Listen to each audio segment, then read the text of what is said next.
Ayan, hello, good morning. Ayun. At ang oras na po natin ngayon ay 7:54 ng umaga. At ang araw na po natin ngayon ay October 3, 2025. Ayun. At masaya ko pong binabalita sa inyo na ang Dairy Queen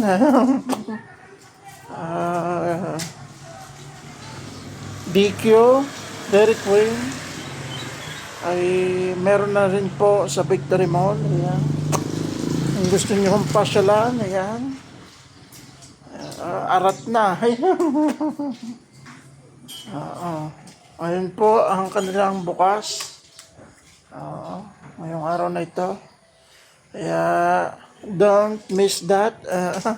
Follow us on Facebook, YouTube, Instagram, and TikTok. Bye-bye guys. Love you all. Mag-ingat na lahat. God bless. Bye.